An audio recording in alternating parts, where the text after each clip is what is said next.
Halo semua, di sini saya akan menceritakan mengenai sejarah Sumpah Pemuda. Nah, pemuda memiliki peran penting dalam meraih kemerdekaan Indonesia.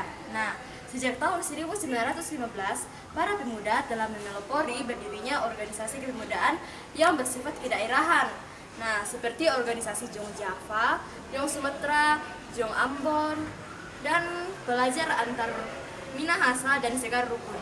Nah, penyelenggaraan Kongres Pemuda bermula dari diskusi konferensi yang diadakan oleh organisasi pemuda pada tanggal 15 November 1925.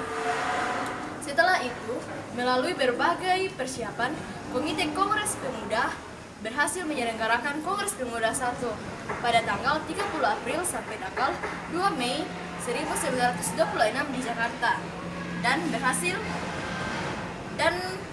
menghasilkan keputusan yang penting, yaitu mengakui dan menerima cita-cita dan persatuan Indonesia.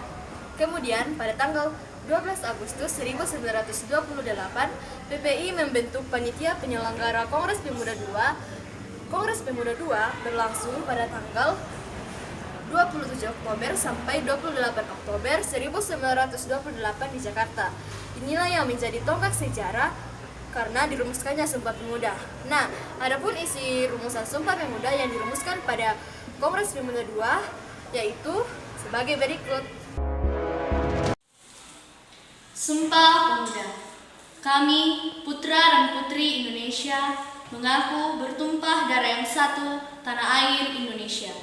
Kami, putra dan putri Indonesia, mengaku berbangsa yang satu, bangsa Indonesia. Kami, putra dan putri Indonesia, menjunjung tinggi bahasa persatuan bahasa Indonesia.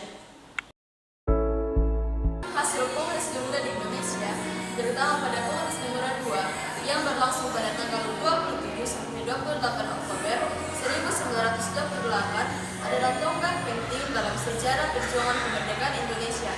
Berikut adalah hasil utamanya. Yang pertama, Sumpah Pemuda, ikrar yang menyatukan pemuda dari berbagai suku, agama, dan daerah untuk bersatu sebagai bangsa Indonesia. Yang kedua, sebagai pengakuan identitas nasional. Kongres ini mempertegas pentingnya identitas nasional untuk mempersatukan perjuangan melawan penjajahan. Bahasa Indonesia disepakati sebagai bahasa nasional. Yang ketiga, yaitu penguatan organisasi pemuda. Berbagai organisasi pemuda daerah seperti Jong Java, Jong Sumatera, Jong Ambon, Jong Celebes, dan lainnya bersepakat untuk satu dalam satu gerakan, yaitu gerakan nasional. Yang keempat adalah pengaruh seni dan budaya. Lagu Indonesia Raya ciptaan Wakil Gubernur Supratman pertama kali diperdengarkan dalam kongres ini. Simbol-simbol budaya seperti bendera merah putih semakin kuat juga digunakan sebagai simbol persatuan. Kongres Pemuda II ini menjadi dasar semangat nasionalisme terus berkembang hingga tercapainya kemerdekaan pada 17 Agustus 1940. Komentar saya tentang pemuda masa kini sangat beragam, tergantung dari sudut pandang mereka dan konteks yang dibahas. Berikut beberapa pandangan umum yang sering muncul. Yang pertama, pemuda masa kini lebih kreatif dan inovatif.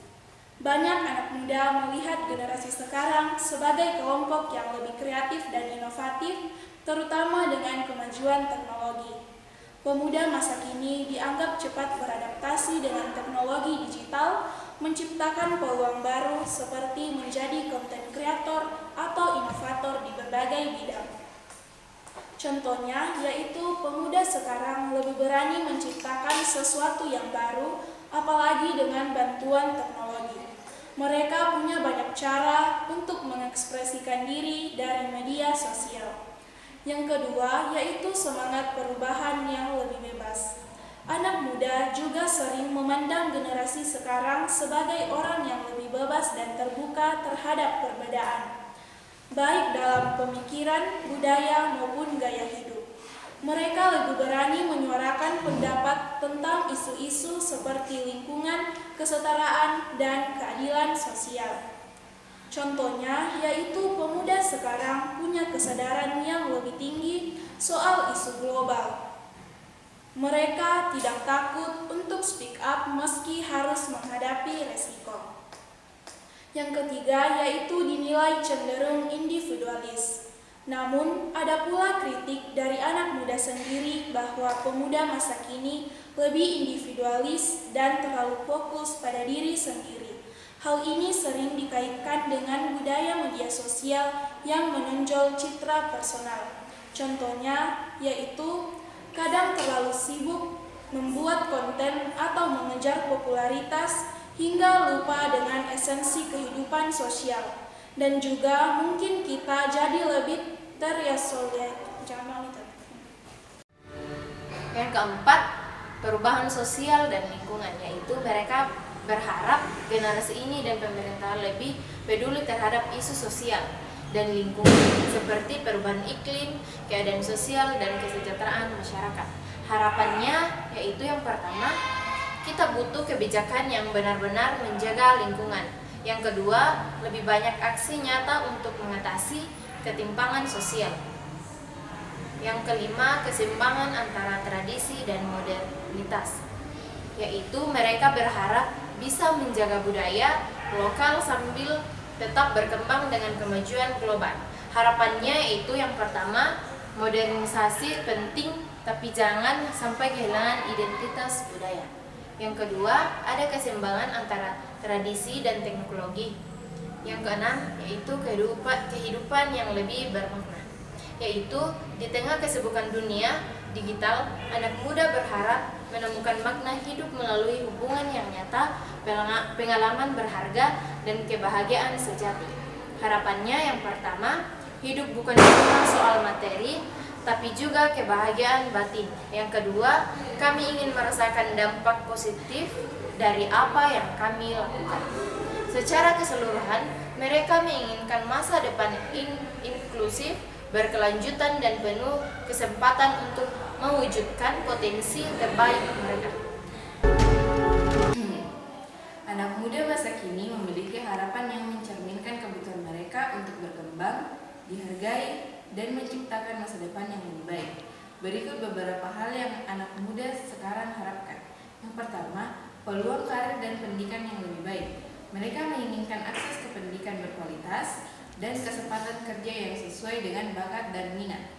Adapun harapan mereka yaitu sistem pendidikan yang relevan dengan kebutuhan zaman, lapangan kerja yang adil dan mendukung pengembangan diri. Yang kedua, dukungan untuk menjadi kreatif dan inovatif. Generasi ini berharap adanya ruang dan dukungan untuk menyalurkan kreativitas seperti akses teknologi, program inkubasi startup, atau kebijakan yang mendukung usaha kreatif. Adapun harapan mereka akan membutuhkan fasilitas untuk mengembangkan ide-ide kreatif, lebih banyak platform untuk mengekspresikan diri.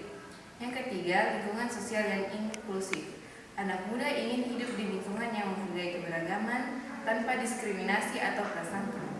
Harapan mereka lebih banyak toleransi antar individu, kesetaraan untuk semua tanpa memandang latar belakang. 3. Yang keempat, perubahan sosial dan lingkungan. Mereka berharap generasi ini dan pemerintah lebih peduli terhadap isu sosial dan lingkungan seperti perubahan iklim, keadilan sosial, dan kesejahteraan. Yang kelima, keseimbangan antara tradisi dan modernitas. Mereka berharap bisa menjaga kebudayaan lokal sambil terhadap berkembang dan kemajuan global. Harapan yaitu modernitas penting. Yang keenam, kehidupan yang lebih bermakna. Di tengah kesibukan dunia digital, anak muda berharap menemukan makna hidup melalui hubungan yang nyata, pengalaman berharga, dan kebahagiaan sejati. Harapan yaitu hidup bukan cuma soal materi, tapi juga kebahagiaan batin. Yang kedua, kami ingin merasakan dampak positif dari apa yang kami lakukan.